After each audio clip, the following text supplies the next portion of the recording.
All right, we are successful and recording is in progress. So welcome you back. And as we're in chapter 4 on service, I invite you first to, if you have any questions, comments, or reflections from our study so far on chapter 1, community, chapter 2, together, chapter 3, the day alone. Day together and the day alone. Yes? Well, Pastor, for me, studying these things has been beneficial in that I see a blueprint of something I could modify to follow. And I know myself that the only way I know I'm taking anything seriously is if I see myself do it. I can have wonderful intentions. I can articulate those intentions. Doesn't mean anything. But if I see myself actually making changes in my schedule and that kind of thing, I was serious. So I've done that with this. Okay. And it's helpful, been helpful. Thank you. Thank you. Any others? I hope I have the chapter right, but there was very specific things about how to behave in Christian community, what to do, what not to do, like talk about each other behind your back, sort of thing. And all the reading I've done so far, it was most understandable and specific and helpful. Yeah, you're actually anticipating today's session is going to get into some of that. Yeah, thank you. Anything else? So let's move then into Life Together service. And he starts on the tricky parts about community and the community destroyers. Quoting from Luke 9, an argument started among the disciples as to which of them would be the greatest, and called out the problem of discord whenever there's community. And we have all experienced this in this community and in others, undoubtedly. And he says, no sooner are people together than they begin to observe, judge, and classify each other. And he calls this a dangerous life and death struggle. In other words, this can lead to death of community when individuals in it are observing, judging, and classifying each other. And it is oh so human to fall into that, because our culture, by and large, teaches us to do that. Well, our culture in particular is based on greed. Based on greed. So that gives us classifications right, immediately. You need the competitive advantage. Yeah. So you have to analyze the opponents, if you will. And unfortunately, the opponents is everyone. Mm. What an indictment, right? So, problem. He's raising the problem. What do we do? What does service look like? And then he gives it theological language. It is the struggle of natural human beings for self-justification. They find it only by comparing themselves with others, by condemning and judging others. Self-justification and judging belong together in the same way that justification by grace and serving belong together. So justifying self and judging or comparing are on one side. And those are deathly, whereas justification by grace and service bring about life. And we can put all kinds of religious language around judging, like, oh, there but for the grace of God go I. It's still judging. It's still, it's still somehow making a hierarchy of something. It's like that person you got grace, but that. Yeah, right? Okay, good, yeah. George. That whole definition of classifying people, it sounds like management's job.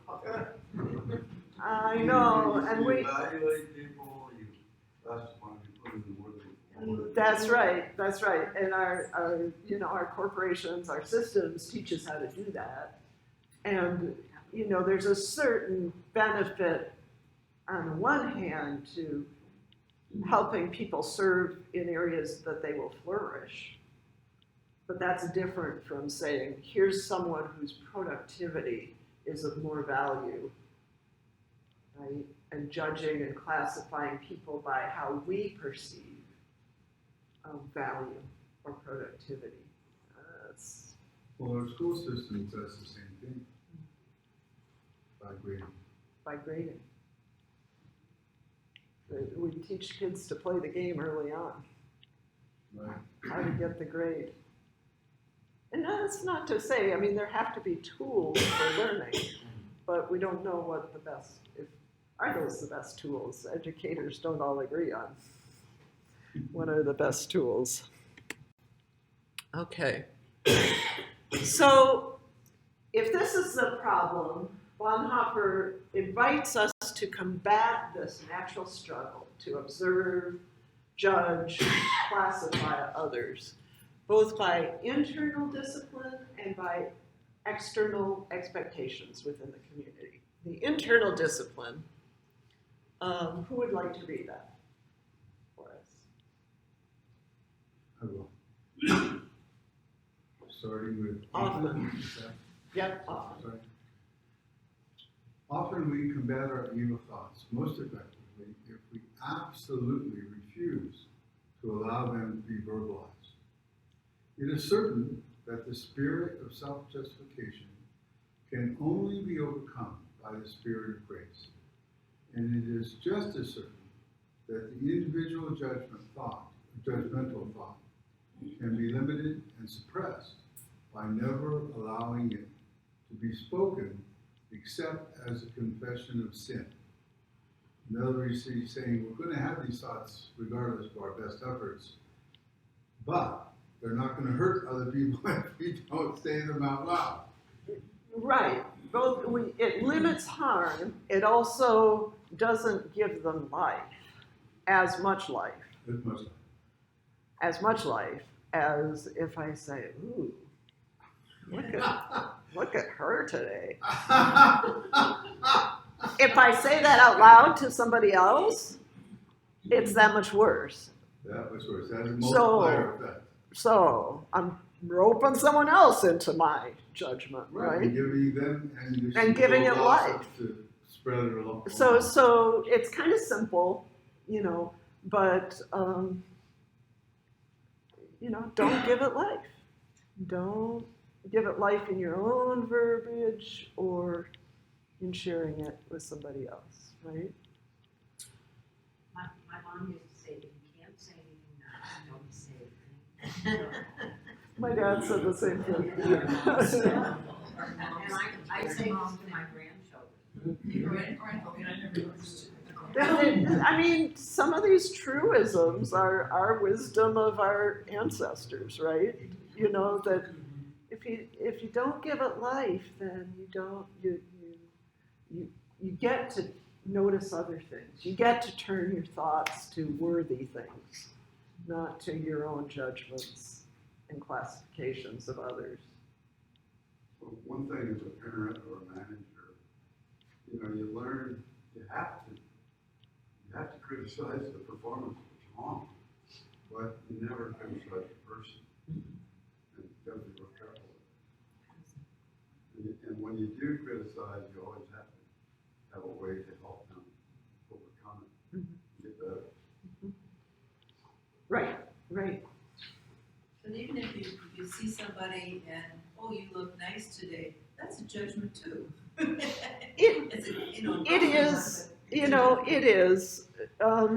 There's a spirit in which I think we can affirm others. And we know what that is. Like if someone says, "Oh, you look nice today," you can receive it as an affirmation, or in some ways it's said like, "Oh, you mean I look terrible most of the time? I happen to look nice today." Today's the exception. So, I mean, we sort of, your heart does sort of get exposed. It's not a, so there is a way to affirm others, right?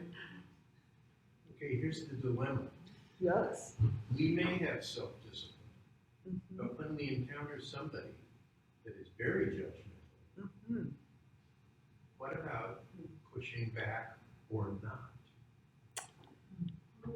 That is really, really good. And if we don't return to that by later in the session, are you leaving before the end I of this? will, but Okay, so we'll jump ahead. Let's go with the good part. Because he does talk about later, that in the Christian community, it is our vocation to speak the word of God to each other.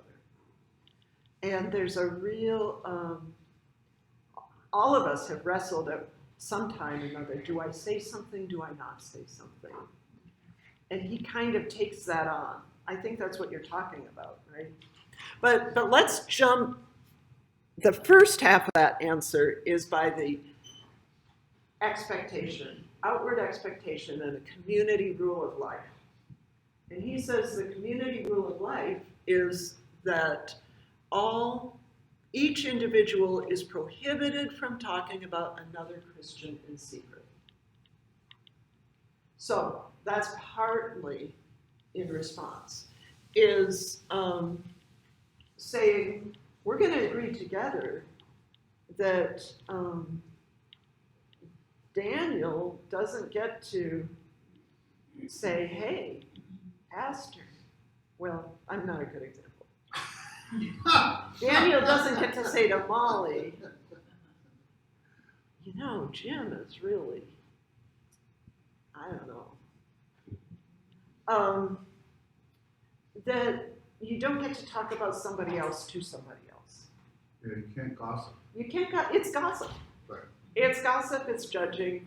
And so the external expectation, if we have that in community, and we do, we maybe don't say it out loud often enough, but we do. And I said I'm not a good example because it is okay to come to your pastor and say, "Hey, I'm a little concerned about so-and-so." That's a little bit different, sharing a concern for someone to follow up in care and see if there's something to follow up on. So that's why I sort of stopped myself. That's a different But thing. That's seeking wellness. That's a not different thing. Seeking Right. to disparage someone. To disparage someone. So the easy answer is when you're in a community with a shared expectation, you can just say, starting to sound like gossip, and I'm bound sort of by our community life to not participate in this. Please don't talk to me about that. And I will say, I had encountered that starting in seminary, actually before that in different communities of people, with people who were really got it and were upright. And I overheard that more than once when someone would say, I'm not going to I can't hear this because that compromises our community rule of life. That, if you want to say that about Molly, then please say it to Molly, but don't say it to me. Yes, Molly. So I'm wondering what if you actually had something to counter whatever it is that they're saying? Like, well, did you know that blah, blah, blah? Some other, did you, something could be happening in this person's life that they don't know about. Yeah. And you do. And so, I don't know, could you, rather than just shutting them down, can you try to change their mind? Yeah, help them understand. You can do it without compromising the other person. No, but you can say. Right, but you're still, I understand the good intention and the worthwhile intention, and there might be a place for that. But at the end of the day, that you're still two people talking about a third person, and that third person doesn't get to be there for it. And who wants to be that third person? And maybe it depends. It's just not right. No. Would you want that to be? Would you want to be that third person who others are talking about? No, but I want somebody to stick up for me Yeah, right, and not just shut it down. right. And obviously there's not sort of like, there are times, who here has been on a nominating committee in our church? Right, so we're talking about people because we're assessing who might have the gifts for this position that our church needs, right? And there are times when one of us might say, oh, I happen to know it's not the best time for Liz to, That's true. or whatever, So in that sense, we do, but we sort of try to. Yeah, and it might be where that, whoever's making the comment, it might be your understanding of where they're coming from. Yeah. If they're coming from a place that, just wants to tear somebody down, that's one thing. Yeah. The spirit of it. So, Spirit of it. anyway. George has something. I have a question. Yeah. You're always going to get into that situation where you tell somebody, well, so-and-so did, that's just almost natural. I think, if it's gossip, and I think it's talking more about gossip. Gossip is ridiculing somebody and talking about them behind their back and never saying anything to them. But if two people talk about another person and say, gee, we could help them, or we could say, you're right, if it doesn't go anywhere, the person should know about it if you feel like talking about it. Yeah, But I think that's right. The person should know about it, and they usually should be brought in. If it is a conversation, bring them in sooner rather than later, even if you're talking about serving. Because otherwise, like in disability, like we were talking about today in worship, so often disability adjustments get made without actually consulting the people you're trying to include. And that's paternalistic. That's denying them their full humanity. So, I don't know. Maybe we should all try this for this week and report back to each other. What do you think? Does someone have better language for kind of shutting down that, Rick's concern for shutting down if this is happening around you? Well, I tend to think like Molly was thinking earlier, when someone is not being absolutely kind in speaking, I find something kind to say about that. Yeah. Yep, that can at least soften it. But there is a place to kindly call the other person to account and saying, I really encourage you to talk with Jane Joe, if you have something to say about it, please say it to them. Guess what? Christianity is it's countercultural in many ways, including some of these everyday ways that we do life. And, life together helps to kind of give us a map of, well, this is actually Jesus' way to don't talk about others in secret. Any others? I would say we may not know what this person's going through, right? Yeah. So it's not good to be judging them right now because we don't really know what's fully happening in their lives, mentally, physically, or spiritually. That is always true.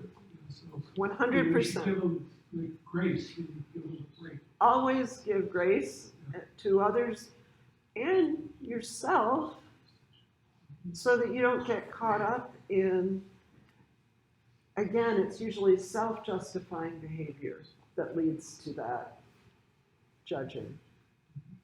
We're in the end, we're trying to feel better about ourselves. And that's not a great path. Christ sets us free from that.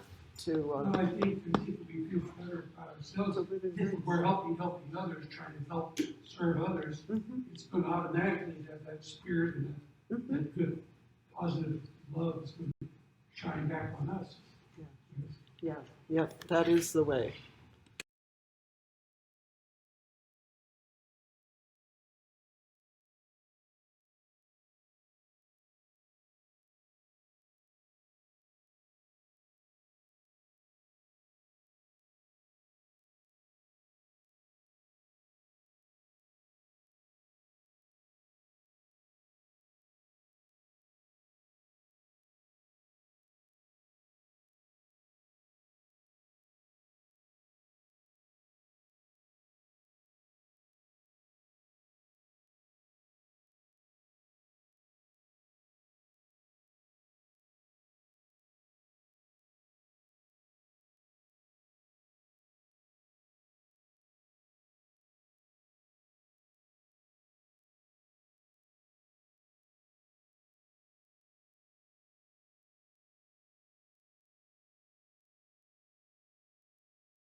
Okay, we're going to move into the types of service. The first service one owes to others in the community involves listening to them, not doing something for them. The first thing is to listen. Christians have forgotten that the ministry of listening has been entrusted to them by the one who is indeed the great listener and in whose work they are to participate. We should listen with the ears of God so that we can speak the word of God. So first service is not doing something for someone, it's listening to them. So at your table, what is an experience you have had of someone in your church really listening to you? Talk to someone at your table about that if you have one, a story to share. And I'll pause the recording. Those are the two areas I see. That's why I would I'll call us back together. I think you were all just listening to each other about being listened to. But I found this so lovely. This is always the first service, is listening to another. Not prescribing what they think they need. In this book on disability justice, the author recounts very painfully how many times people said, oh, you just need to do this, do that, do this, do that. You know, we're trying to fix our own discomfort around someone's disability by telling them what they should do or try, without thinking, how many times has this poor person endured being told what they need to do to be better and to not make you feel uncomfortable with their disability, right? We don't listen. We don't see. So often even a disabled person, often the worst part of their day is not necessarily their disability. It's the person who cut them off in traffic, or the barriers they encountered, which has more to do with the world around them than with their own place. Right? So listen. The second service, Bonhoeffer said, one should perform for another person in a Christian community is active helpfulness. I'll bet we all thought that was going to be the first one. It's there, but it's second to listening. He writes, we do not manage our time ourselves, but allow it to be occupied by God. One can joyfully and authentically proclaim the word of God's love and mercy with one's mouth, only where one's hands are not considered too good for deeds of love and mercy in everyday helpfulness. So, I've seen all y'all be doing this. There's a lot of good active helpfulness in this community, but it's a reminder to, stay awake to how you might be able to support another person. And if your day is interruptible, it's better, so that you're free to respond. Sometimes we're not, though, but when we can, allow someone else's needs to impinge on what we thought we were going to do that day. That's the life of service. And I know firsthand that you've all been involved in that in various ways. So, and he cites, or he didn't cite, but I'm going to cite Romans 12. Who would read this for us? For in one body we have many members, or as in one body we have many members, and not all the members have the same function. So we, who are many, are one body in Christ, and individually we are members of one another.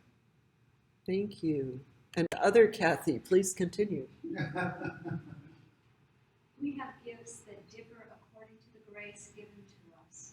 Prophecy in proportion to faith, ministry in ministry, the teacher in teaching, the exhorter in exhortation, the giver in generosity, the leader in diligence, compassionate in cheerfulness.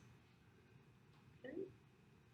So in different parts of the New Testament, there are different lists of the gifts of the community. This is not the end-all be-all, but this is one beautiful list. And we recognize these gifts in ourselves and in each other, probably, of some of these gifts of ministry, teaching, exhorting, giving, leading, being compassionate, cheerful. So, talk with each other. What are gifts you have offered in the service of this congregation? Go ahead and just take a little bit shorter time, but maybe it'd be good for everyone to chime in. I would say, in my case, I like to be cheerful.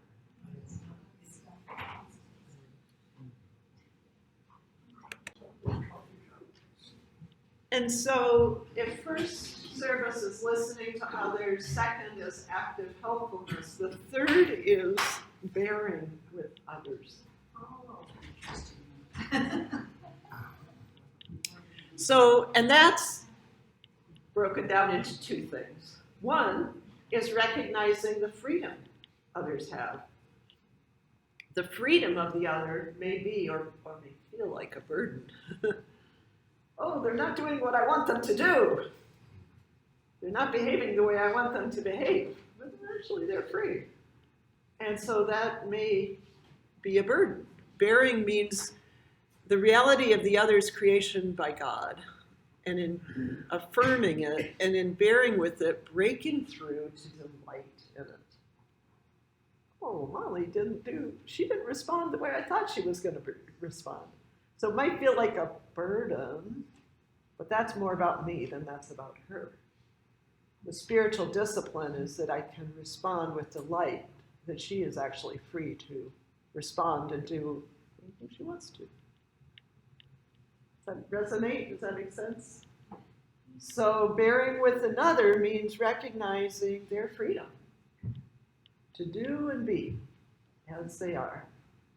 And secondly, there's that forgiving sins.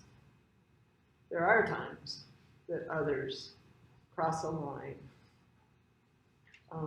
cause harm, do something that requires forgiveness. And for him, bearing the sins of others and is daily offering the service of forgiveness through intercessory prayer. So bearing with another is forgiving them through daily praying for others.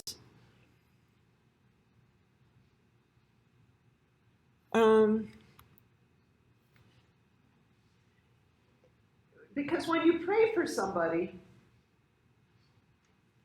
after a while, God will give you what you need to forgive them. If you keep praying for them. Has that ever happened to you, that you have someone you need to forgive and you start praying for them instead of just licking your wound?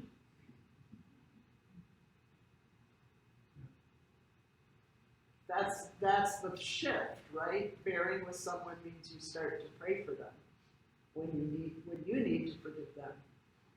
It doesn't mean waiting till they say sorry. You can start forgiving by praying for them and asking God to show mercy for them. That's the act of forgiving, that's bearing with somebody.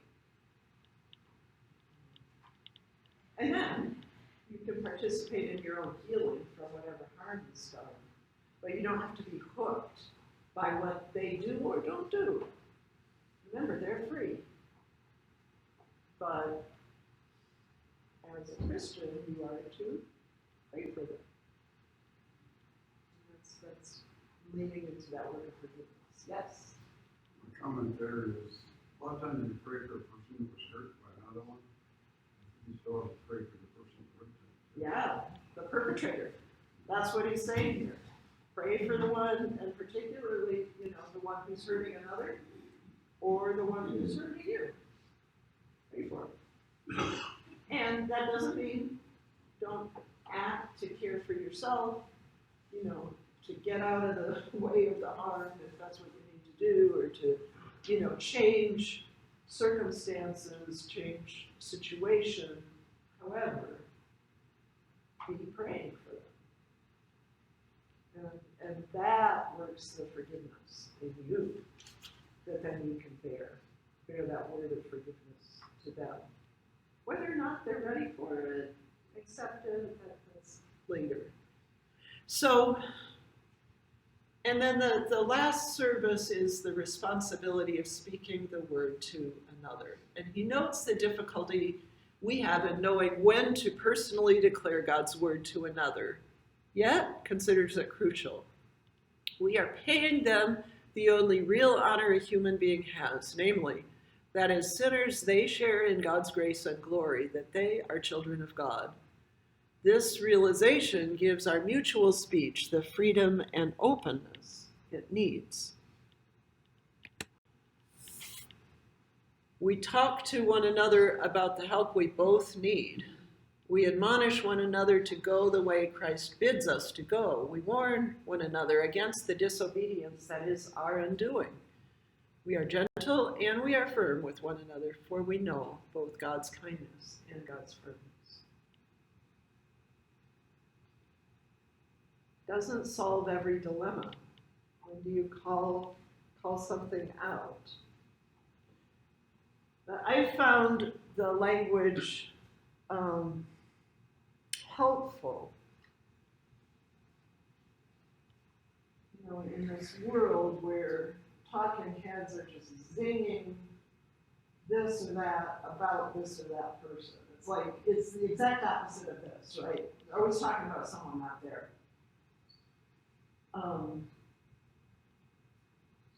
And there are times that behavior or words need to be confronted. But I like the language of calling in rather than calling out. In other words, if someone is starting to gossip, you could say, you're gossiping. That's not bad, but it is calling them out. Depends on your relationship with them. A way to call them in would be to say, our community is so precious that, hard as it is, we have created an expectation that we just don't talk about somebody who's not there. And I invite you to do that with me. That's calling somebody in. Say that again, our community is So precious. so precious. It's so precious that we have decided we are not going to talk about someone who's not there. And so I'm inviting you to observe that expectation with me.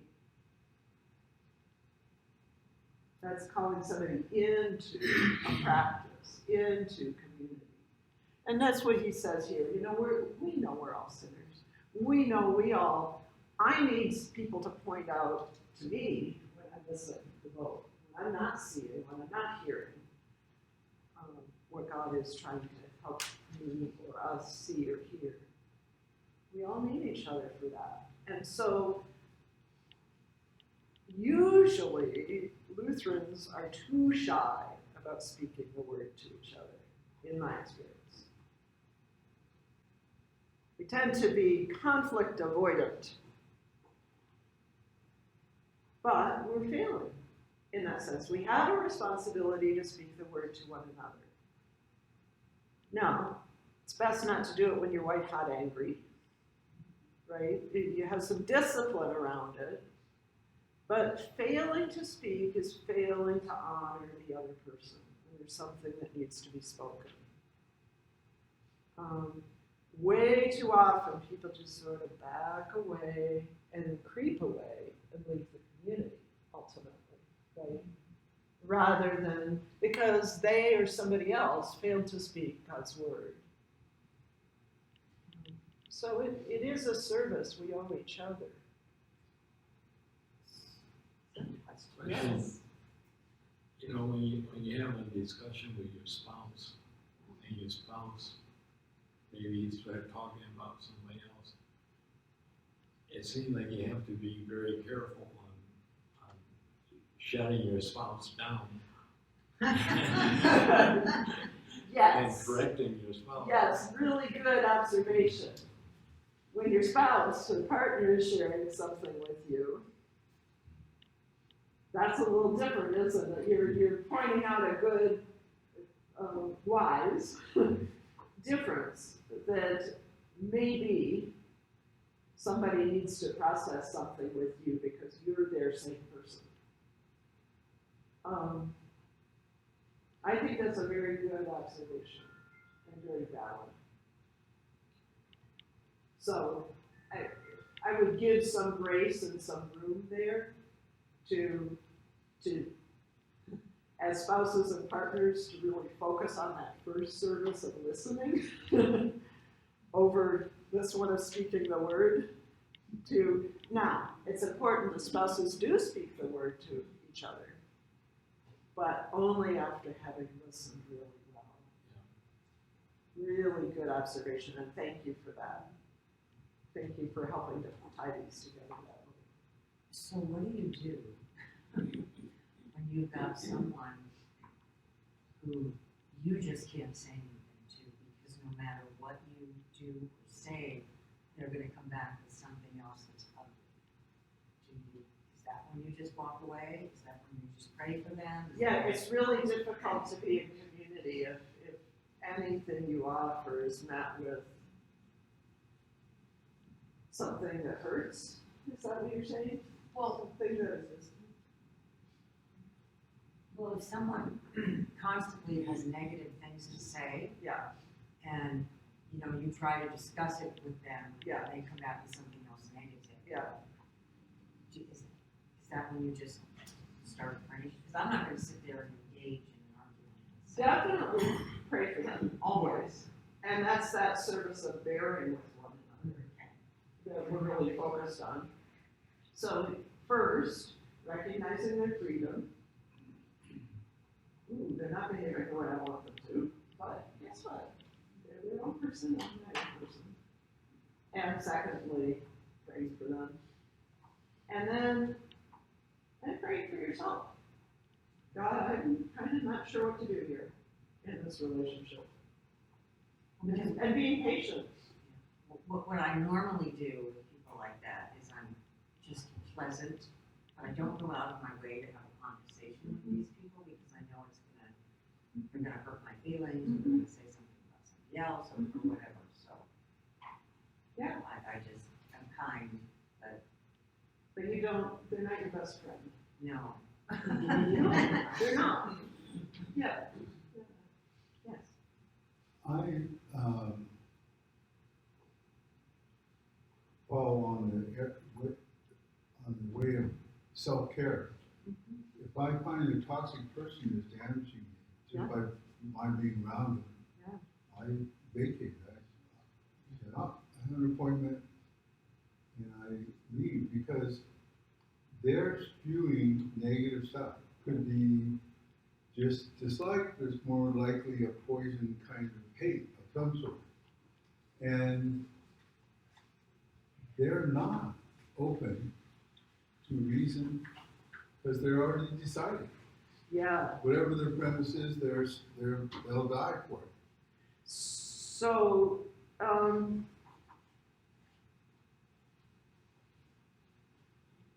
this is a reality in the world. Within closer Christian community,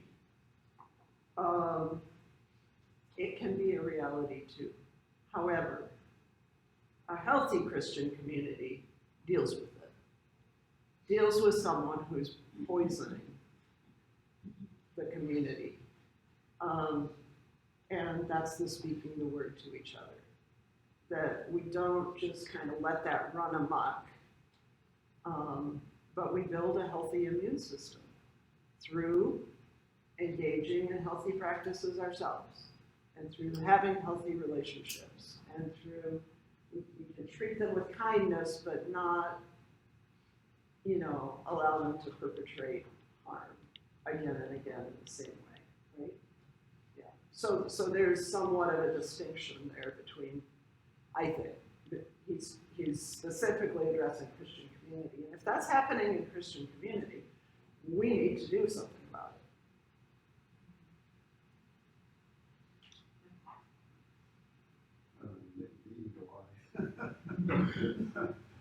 One of the things, Molly and I went to marriage encounter many years ago.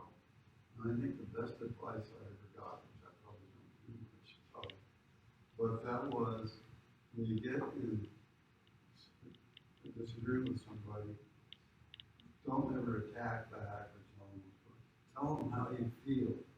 Because if you tell them how you feel, they're not feeling threatened by that. It's just the truth. And let that go. And sometimes they'll get the message. Yeah, you're living out your freedom then. That this is how I'm feeling. Anyway, we could go for a long time probably on that, but biblical affirmation for this. Who would read from 1 Thessalonians? Okay. Thank you. Therefore encourage one another and build up each other, as indeed you are doing.